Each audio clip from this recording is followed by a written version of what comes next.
All right, we are back on Get Up, and Matthew Stafford's undecided future, which we're getting a sense could come to a head quickly, has a lot of teams making decisions. Lewis, let's start with you. If Stafford is traded, Aaron Rodgers to the Rams, you buy or you sell? I'm buying that. Like I've said before, that I think this would be a good match for him. An offensive line that's strong, a running game that is emphasized, an offensive attack in terms of its use of play action is something that is right in his wheelhouse. And I think Aaron still has the kind of arm talent to be able to put the ball where it needs to be put in an offense that's directed by Sean McVay and has a defense that supports him. Yeah, I'm buying it. I think it's perfect for him. I think it's something that would be a good contingency plan for the LA Rams. Graziano, is there reason to believe that that would be the match here? If we live in a world where Stafford is a Raider by the end of this weekend, would you expect them to be on the phone with Aaron Rodgers? I would. I mean, I know Aaron Rodgers has kind of, been exploring his market and what that's going to be, and the Rams are certainly one of the top, if not the top choices if that happens. And I think, obviously, as a team that's ready to win now, he would be appealing to them as well. So I don't know that for a fact that's their pivot, but it's certainly something that they will consider, and I believe Rodgers will too. Mike T., you in fact said earlier this morning you believe that's something the Rams are probably gauging as we speak.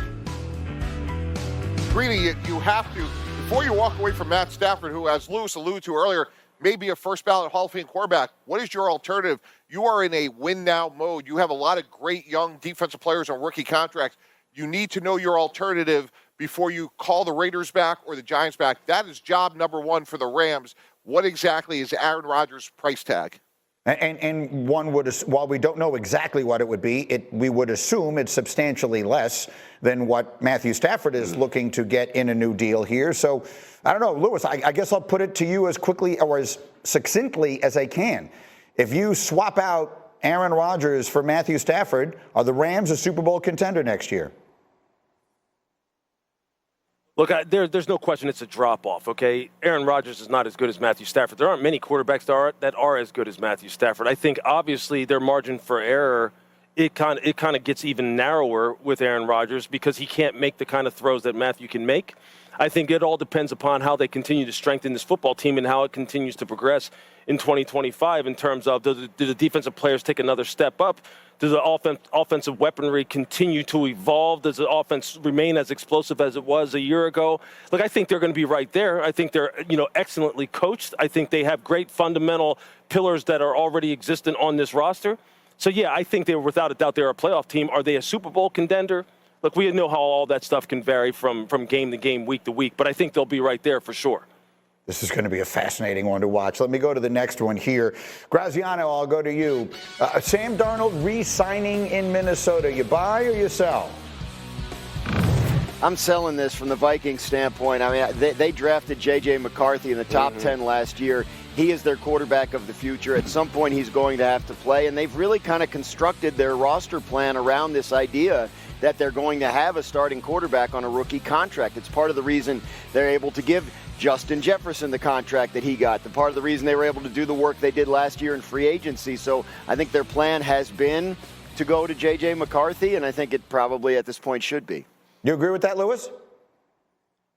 Absolutely, 1,000%. I'm 100% team J.J. McCarthy. I think he was on a path to where he was going to be putting pressure on the starting quarterback job before he got hurt last year in the preseason. He looked that good to me. I thought his tape at Michigan was fantastic given the opportunities that he was given, considering how that football team was a run-centric football team and really didn't ask him to do a whole lot in terms of how you would, typically associate with the franchise quarterback in the NFL.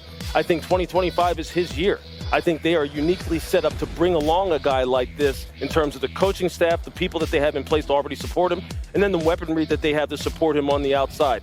J.J. McCarthy is going to be one of those guys who we're going to be looking back on and saying, look, this was a guy who we severely underestimated. Sam Darnold had a nice year, but I think it's time for him to move on. I just don't see where that really benefits them to try and sign Sam Darnold back and stun J.J. McCarthy's growth, which I think is going to explode as soon as he hits the field this year. Mike T., I know you disagree. Completely. Your plan has to be firmly etched in pencil. Sam Darnold played great football last year. 62 passes of 20 yards or more, 35 touchdowns. When it's working, don't fix it. Don't break it. Keep it going. I love J.J. McCarthy. Saw him at a lot of practices at Michigan. Hey, if we have too much depth at the quarterback position, we'll take it. Maybe somebody makes an offer we can't refuse in August or September. Look, Sam Darnold had 2 terrible games at the end of the season. We know that. But over the body of the season, Greeny, the object of the exercise is to acquire great, young, talented players, especially at the quarterback position. At 28 years old, keep Sam Darnold, keep J.J. McCarthy, operate from a position of strength at the quarterback position. Yeah, the least fun part of this is talking about the money. And obviously, I think the money will go a long way towards deciding what winds up happening here. If someone offers Sam Darnold all the money in the world plus $10, it's going to be very hard for the Vikings to make that work. Let me go to the third quarterback situation. And Mike T, this one is for you. Steelers bringing back Justin Fields instead of Russell Wilson. You buy or you sell? I'm buying that big time. Look, Justin Fields is going to be 26 next week. His career has been choppy, we know that, but I'm betting on the upside. I'm betting on the character, and I'm betting on another year in Mike Tomlin's system with Arthur Smith. Over the last 5 games, including the playoffs last year, Russell Wilson led the Pittsburgh Steelers to 14 points a game. That's not good enough. And I'm not putting all my eggs in Justin Fields' basket. Maybe I draft a quarterback in the 2nd or the 3rd round to pair with Fields, but I get Justin Fields under contract. I know it hasn't been perfect, but I still think there's a lot of upside there. And what do we see with Baker Mayfield, Geno Smith, the aforementioned Sam Darnold? Quarterback development is never in a straight line. No, I'm with that. And look, Lewis, here's the way I look at it. If we're making this the binary proposition of those 2 guys, then I agree it's Justin Fields. But to me, I want to ask you a different question. Like, is that a big enough swing for them? The Steelers have been stuck in this middle place for what feels now like a very long time. Do you feel like they need to make some sort of bigger swing at quarterback, whatever that might be? Yeah, I do. Look, and I'm a big fan of Justin Fields. And look, I agree with Mike.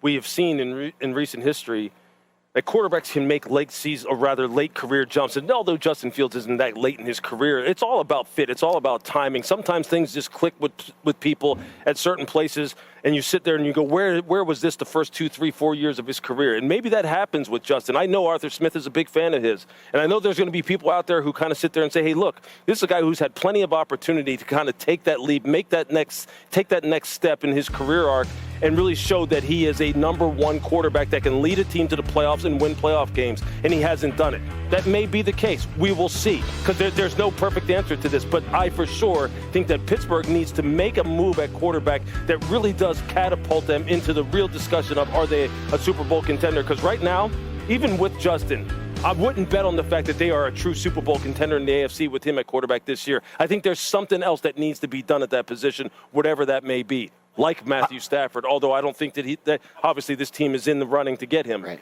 That's right. And Graziano, I've been trying to talk you into talking them into doing that for a long time, and it doesn't seem to have gotten anywhere. It's kind of not the Steeler way, and it doesn't feel like that's out there, right? And it doesn't feel like that's what we're talking about is in the cards right now, Dan, does it?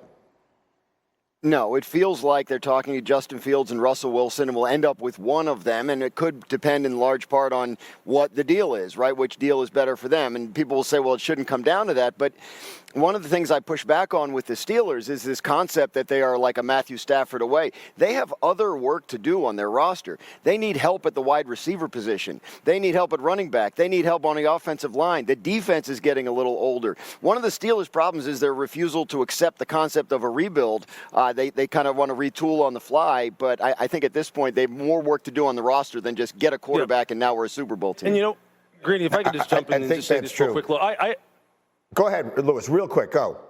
I think that's 100% accurate. Look, there is a lot more to do, but I think we all know that you have to have a real viable option that does lift the rest of the football team at the quarterback position. Otherwise, you can sit and talk all you want about all the other work that needs to be done. If you don't have that position taken care of, and that position is not a position that can really elevate the rest of the football team, you're kind of dead in the water, and that's really been the situation with Pittsburgh. They've had good rosters over the past 6-7 years, but the quarterback position has been one that has just held them back, and they do need to make something happen at that position for sure in order to take the next step. I'm with you. All right, let me break on that thought. We have